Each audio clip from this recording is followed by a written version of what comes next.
at this moment on the race course. Fittipaldi trying to hold off on charging Michael, and they both come in together. Good move by Michael Andretti. So Fittipaldi, driving for Pat Patrick in the PCA Team Chevrolet, is into the pits. Remember, Danny Sullivan's was sub 16 seconds. Also into the pits is Michael Andretti. Sullivan and Al Unser Jr. have already pitted. Still to come in, Bobby Rahal, Rick Mears, Teo Bobby, and the Canadian Scott Goodyear. But he stalled the car. He's not able to get the car out quite as quick. They had a little problem clearing the car of Rahal. Stopped just in front of him. That lost some time for them as well. Andretti is right behind Rahal. There you see that line. The line on the left of your screen. Four wheels cannot be over that. It is a safety factor. Here is Rick Mears. Rick Mears is our new leader. A winner this year at Phoenix, Arizona, at West Allis, Wisconsin, a three-time winner of the Indy 500. And Paul Page, we keep hearing that he can't race on road cars, but he says, I'm getting stronger all the time. Well, I keep hearing it, but I don't believe it. I think that Rick Mears, at any time, is going to score a road course victory, and it's going to be just like a new driver when he scores his first win. Once Rick realizes that it can happen, it will happen again and again. Now, the reason that it doesn't happen for Rick recently is that he had his feet terribly injured in that crash at San Air. He had a long recovery. He has some very painful nerve endings in there. And when you're driving on a road course, it requires a lot more heavy braking as Rick comes in for his pit stop as the leader of the race. And so it's a little tender for Rick, but he's getting stronger every race he runs. I think he's back to full strength. And you're going to find Rick Mears in the winner's circle very quickly, if not today. With Penske crew there. And with Rick Mears into the pits, Al Unser Jr. is our new race leader, followed by Emerson Fittipaldi, Michael Andretti, and Danny Sullivan.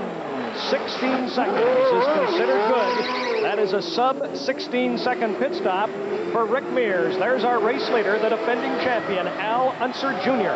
Unser Jr.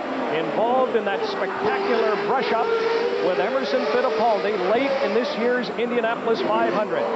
It's Al Unser Jr., our leader, through 42 of 103 laps. He is followed by Emerson Fittipaldi, Michael Andretti, Danny Sullivan, Bobby Rahal, and Teo Bobby. Some interesting tactics now by the Gallus Racing team. They brought their car in ahead of the rest of the leaders, and for the moment at least have been able to cycle him out in front of the field. Well, once you get little Al in front of a race, there's not a whole lot that's going to stop him or slow him down. He's going to be very tough to catch. Al Unser Jr.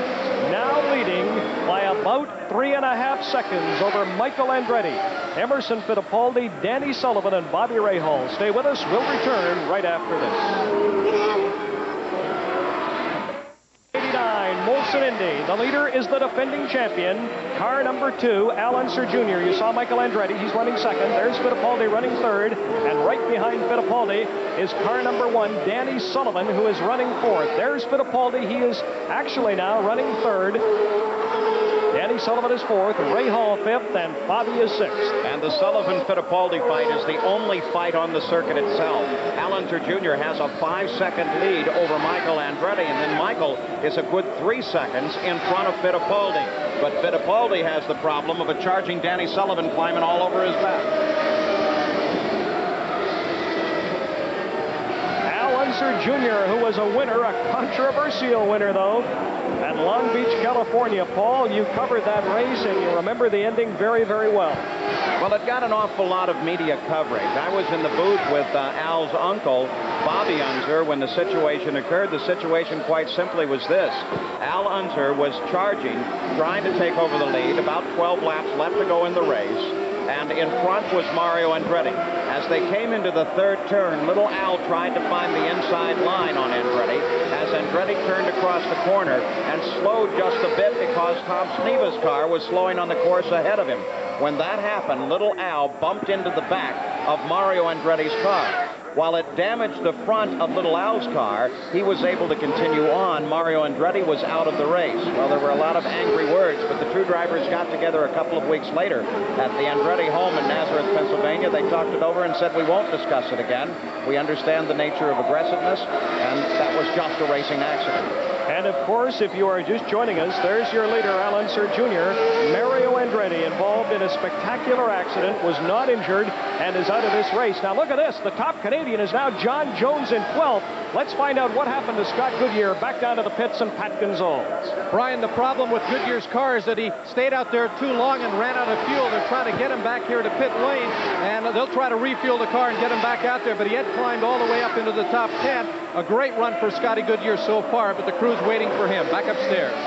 All right, Paul Page, whose fault is that? Here's a young man that has not raced an open-wheel kart competition for 2 years, was 8th here 2 years ago, a spectacular top 10 placing, and he runs out of fuel. Well, the fuel situation is one of checks and balances.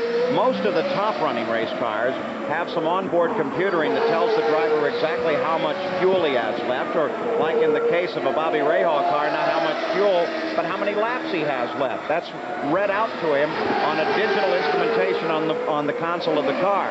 Other teams, like the Goodyear team, the real onus rides with the crew because they are calculating the stops all the way. And they know what the fuel average of the car should be from tests run earlier in the week, and most specifically the final practice on Saturday. It's really their obligation to call the car in. If they didn't get it done, or if Goodyear misses the signal because he's in a fight when he goes past the pit board, well, then you run out of fuel. It happens, by the way, to the best of them. The Penske team had Rick Mears in the lead at the Portland race, and they miscalculated their fuel by a lap. Rick Mears ran out on the race course. It's interesting you should mention Portland as we look at car number 6, Michael Andretti, who is running second to Al Unser Jr. Andretti, Michael, has led every race this year with the exception of Portland and has yet to win.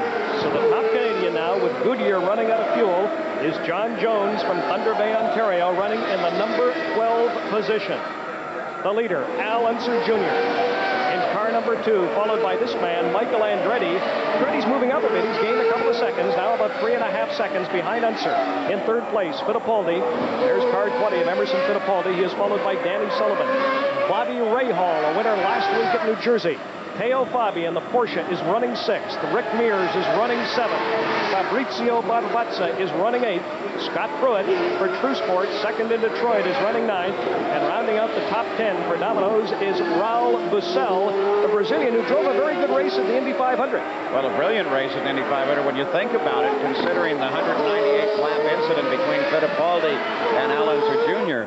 Had Fittipaldi not been able to get the car under control, Bussell may very well have won the Indianapolis 500-mile race. He's having a great year driving for Doug Shearson and the Shearson team out of Adrian, Michigan.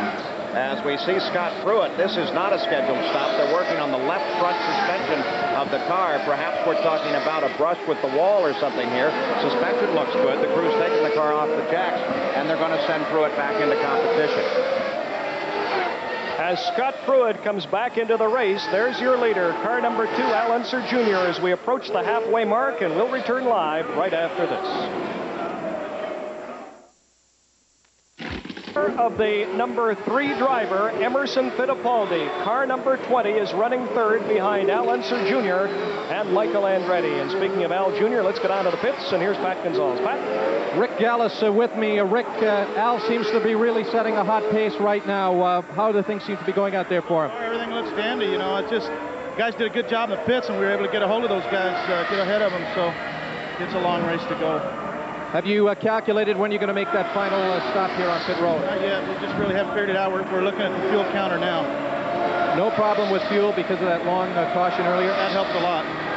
Okay, Rick, Al having a great run here in his 100th IndyCar start. Thank you. Back upstairs. Well, Al Unser Jr. is running at the top of the field. He's also running the fastest laps. He's run laps at 104.7 miles an hour. That is by almost a full mile an hour faster than everyone else in the field right now. Randy Lewis back in for a stop. Speaking of being back in, we understand car number 71, Ludwig Heimrat.